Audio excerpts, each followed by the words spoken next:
তো আলহামদুলিল্লাহ আমি আগের থেকে খুবই ভালো ফিল করতেছি। মাশাআল্লাহ, মাশাআল্লাহ।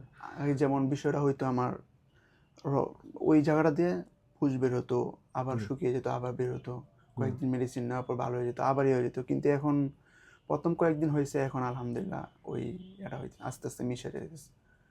আসসালামু আলাইকুম। ফিস্টুলার সমস্যা নিয়ে অনেকেই কষ্ট করেন। তেমনই কিন্তু আমাদের একজন পেশেন্ট, যার নাম হচ্ছে রফিকুল ইসলাম। তিনি এই ফিস্টুলার সমস্যা নিয়ে বিগত কয়েক বছর কষ্ট করেছেন এবং আজকে আমাদের চেম্বারে এসেছেন। এর আগেও কিন্তু উনি আমাদের চেম্বারে এসেছিলেন। তো ওনার কাছ থেকে অনুমতি নিয়ে ভিডিও করা। এখন আমরা ওনার মুখ থেকেই শুনবো যে আসলে উনি কেমন আছেন এবং ওনার সমস্যা কতটুকু ইমপ্রুভ হলো। আসসালামু আলাইকুম। ওয়ালাইকুম সালাম।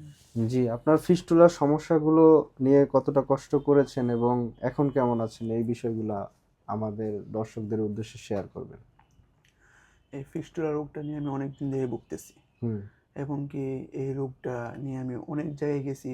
হুম, অনেক কবিরাজ, অনেক ডাক্তার, হুম, ইউনানি, এলোপ্যাথি, অনেক কিছুই, অনেক জায়গায় গেছি আর কি। হুম, হুম, তো পাই, কয়েকদিন মেডিসিন নেওয়া ভালো হয়, আবার হয়।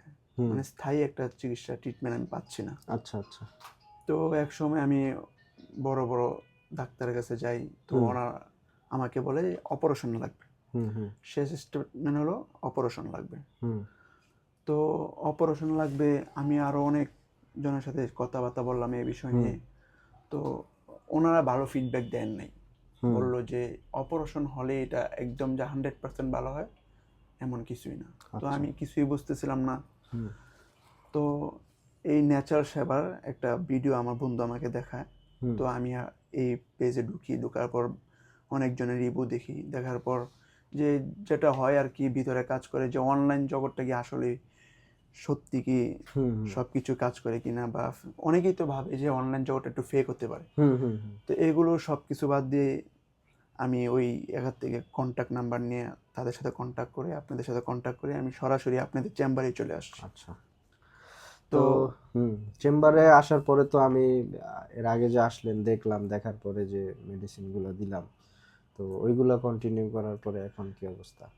এখন আলহামদুলিল্লাহ এই নেচার সেবার থেকে যখন আমি আগে আসছি, যে ট্রিটমেন্টগুলো দিয়েছিলেন হাকিম সাহেব, হুম, এগুলো আমি কন্টিনিউ করাতে আমি এখন, হাকিম সাহেব 2 মাসের ট্রিটমেন্ট দিয়েছে, আমি 1 মাস পরে আবার দেখা করতে বলছিল। হুম। তো আলহামদুলিল্লাহ আমি আগের থেকে খুবই ভালো ফিল করতেছি। মাশাআল্লাহ, মাশাআল্লাহ। আগে যেমন বিষয়টা হইতো আমার ওই জায়গাটা দিয়ে পুজ বের হতো, আবার হুম, শুকিয়ে যেত, আবার বের হতো। হুম, কয়েকদিন মেডিসিন নেওয়ার পর ভালো হয়ে যেত, আবার ইয়ে হয়ে যেত। কিন্তু এখন প্রথম কয়েকদিন হয়েছে, এখন আলহামদুলিল্লাহ ওই এটা হয়েছে, আস্তে আস্তে মিশে যেতেছে। হুম। এখন আর কি আমি আজকে আবার দেখলাম যে আপনার ওই জায়গাটা প্রায় বলতে গেলে 80% আর কি শুকিয়ে গেছে। এখন ওই জায়গা থেকে কোনো পুঁজও আসে না পুজ 1 আসে মাস না। যাবত।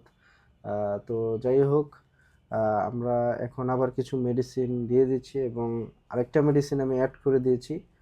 ওইগুলো আপনি নিয়মিত কন্টিনিউ করলে আশা করি আপনার এই যে ফিস্টুলার সমস্যাটা একেবারে পুরোপুরি ঠিক হয়ে যাবে।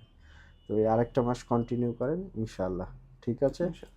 তো তো আমাদের রোগীদের উদ্দেশ্যে কিছু বলবেন কিনা, যারা আমাদের চেম্বারে আসতে চায় তারা তো অনায়াসে আসতে পারে এবং আমাদের সেবায় আপনি সন্তুষ্ট তো? আহ, যাক। যথেষ্ট।